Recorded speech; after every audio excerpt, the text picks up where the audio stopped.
there is an intangible something that always draws me back to the wilds of the Southern Ocean. Here, nature is at her mightiest. Our voyage takes us on a journey of incredible diversity, of both scenery and wildlife, from the rolling hills of the Falkland Islands, rugged snow-capped peaks that rise from the sea to tower over the lush green valleys of South Georgia, to the glacier-covered panoramas of the Antarctic Peninsula. But what sets this place apart from anywhere else on Earth is the sheer abundance of wildlife. Crazy red-eyed rockhoppers tucked in between graceful black-browed albatross. Thousands of fur seals and newborn pups intermingled with elegant king penguins. Magnificent 3-ton elephant seals jousting on the beach, and whales silently gliding past on their journey south. Wildlife as far as the eye can see.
For several decades, the ownership of the Falkland Islands has been a controversial topic, but for me as a geologist, I always think that South Africa should have a say.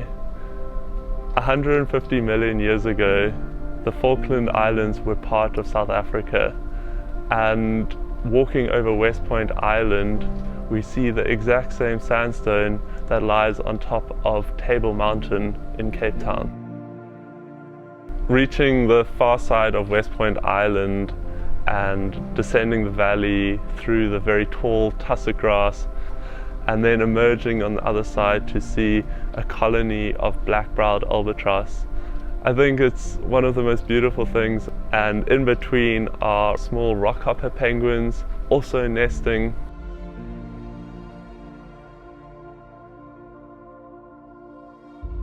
My favorite thing to watch and to photograph are the albatross trying to land.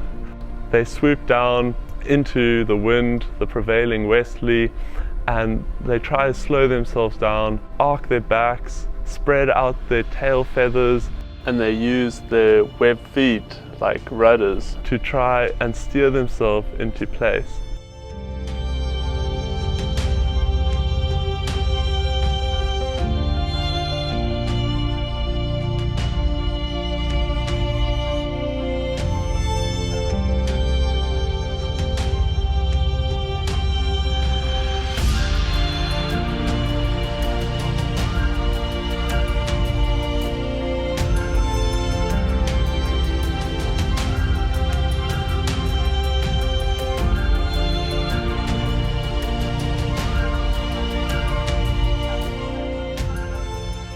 black-browed albatross made for life. So when they reunite, they partake in a pair bonding. They move their heads from side to side, they arc their necks back, they spread out their wing feathers. It's one of the things I'm truly grateful to be able to witness.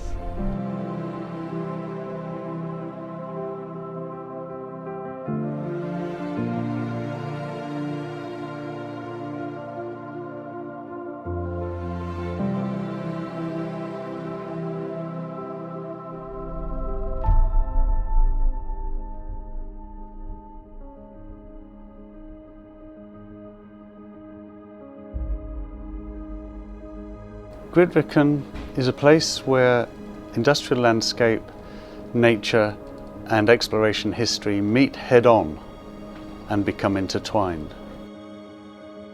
Personally, it also reawakens deep emotional and fond memories of comradeship, isolation and working in one of the most spectacular environments and landscapes on the planet.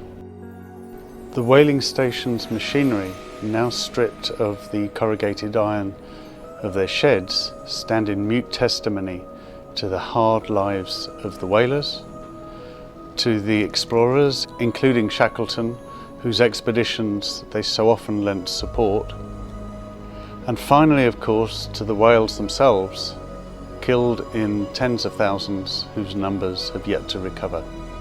As nature reclaims this industrial heritage, it gives us pause for thought on the effects that the human race has had on the environment, but also the knowledge that in South Georgia there has been and is a sustained and determined effort not only to minimize these effects, but in many cases to successfully reverse them.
Well, we've had Christmas at South Georgia.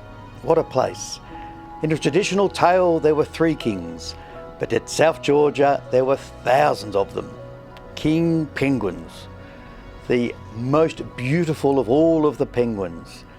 Second largest, with those bright orange colours, really impressive and certainly worthy the name of king.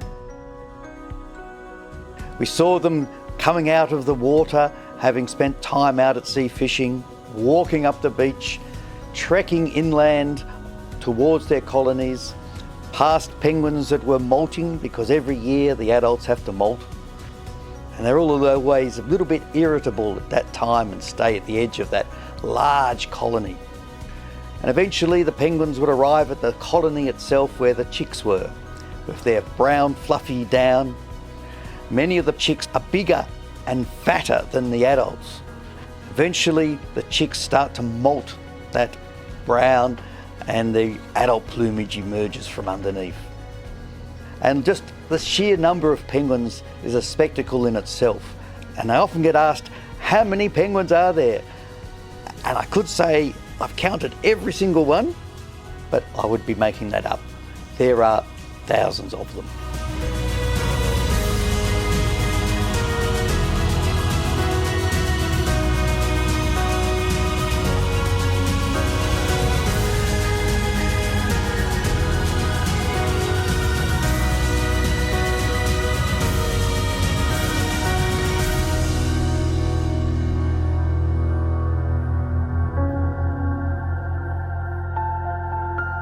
South Georgia has some of the densest wildlife populations on the planet, and for me as a wildlife guide and general naturalist, I think probably the highlight was the seals. We saw 2 species of seals. We saw the Antarctic fur seal, and 95% of the Antarctic fur seal breed on South Georgia. So all of the beaches that we landed on had lots of fur seals on. We had bull seals that were protecting their harems. They'll have a harem of anything up to say 10 females, and they will protect their ladies. So when we were landing, we would have to weave our way between the harems to make sure we weren't disturbing them. Also, we had lots of pups on the beaches. The youngsters spend the first few days being fed by mum, and then once they're old enough, she will go back out to sea, and you're left with creches of these tiny little fur seals with the cutest faces in the world. You just can't really take them seriously.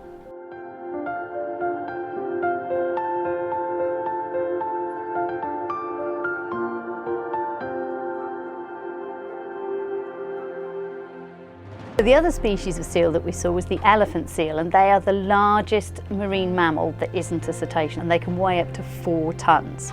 We were at the end of the breeding season, so what we were seeing on the beaches was young seals that were molting. Some of them were weaners, this year's youngsters, very, very cute. They don't really do personal space, elephant seals, so you'd get lots of them lying together, sort of semi on top of each other, using each other as pillows. But also, possibly one of the most exciting things we saw on the seal front was the sub-adult bull seals at Gold Harbour. There were so many of them we weren't able to land on the beach. What we did see was we saw all these mock fights between these huge animals. Elephant seals, when they get up to fight, will use their proboscis, their nose, to amplify the roar that they make, and it can be heard for over a mile away, and it's just this incredible deep sound. Even watching from the zodiacs, the power of these animals was awe-inspiring.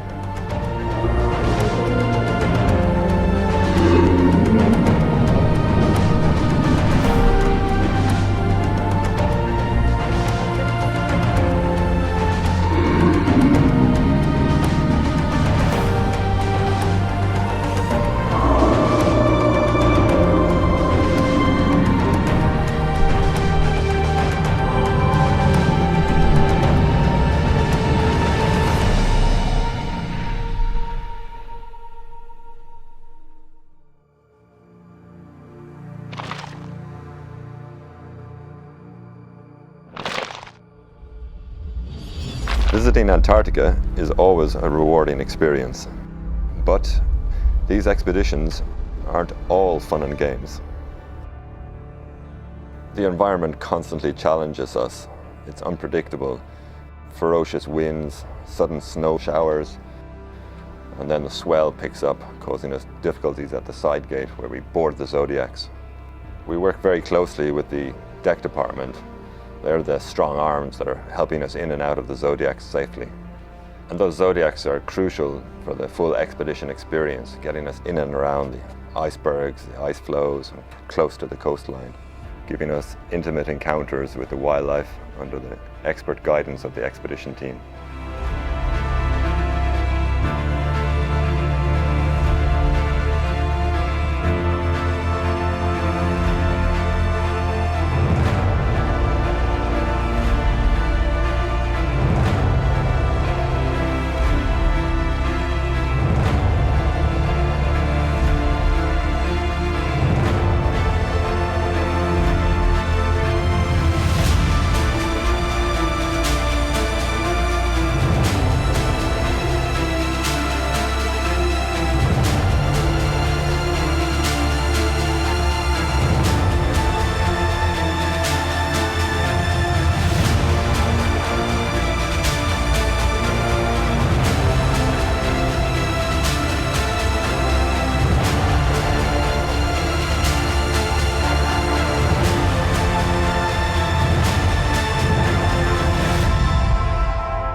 Sailing to Antarctica is always exciting, but it is challenging also. It can be very rough due to high swells and winds in the famous Drake Passage. Once we arrive in the sheltered waters of Antarctic Peninsula, we admire some of the most spectacular mountains views on Earth. Bringing guests here to share this beauty makes me very happy. So we always slow down the ship and we pause to admire the wildlife.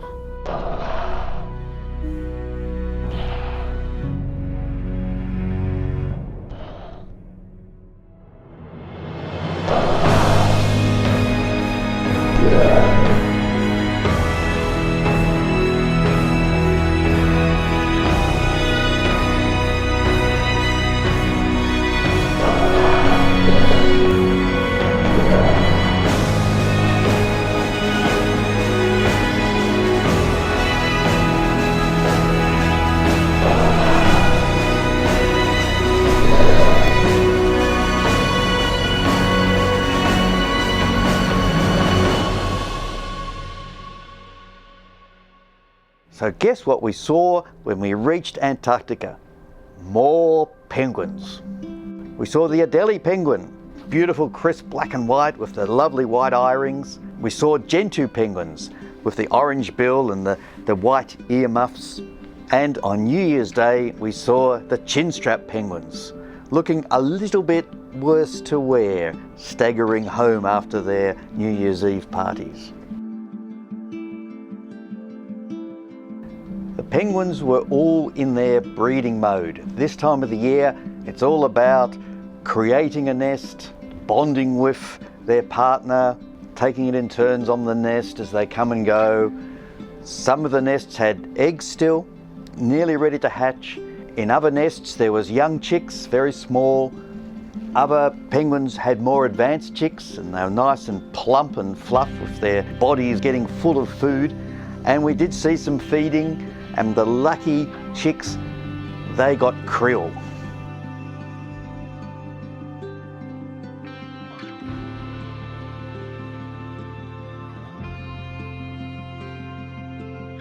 Some of the penguins would be calling, and the chinstraps in particular, they just loved to call.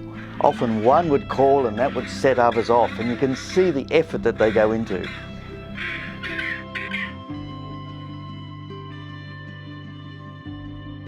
Sometimes the penguins are asleep on the nests, but at other times they have to be alert whenever there's a skua or a gull or a sheafbill around, because they can pinch penguin eggs. So they're always looking and keeping their beak pointing at any potential threat. One of the reasons people think penguins are adorable is because they waddle. And they have to waddle because their legs are at the back of the body to make them streamlined in the water, their true element. But it means that they have to stand upright to walk, and with only short little legs, they have to move from one side to the other as they trek, waddling up those steep hills. And why do they go up the hills? They go up there because that's some of the best rocks that are first exposed in the melting spring for them to start building their nests on.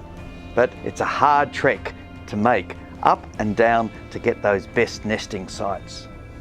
So penguins are small, cute and adorable, and with little legs, but they're very determined.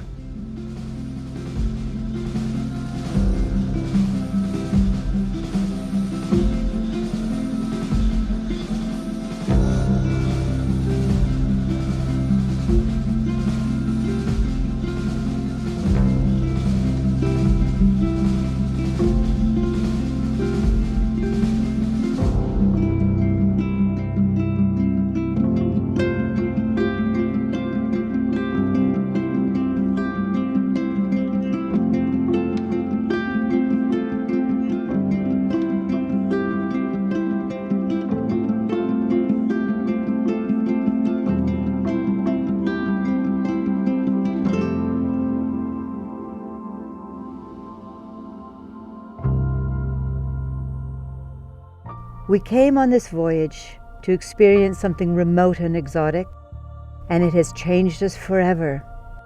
Its overwhelming beauty has touched us deeply and filled us with unforgettable visual and emotional memories.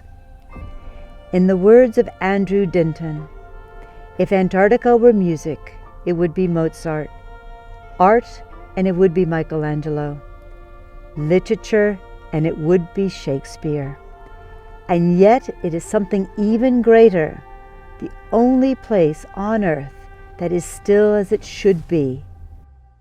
May we never tame it.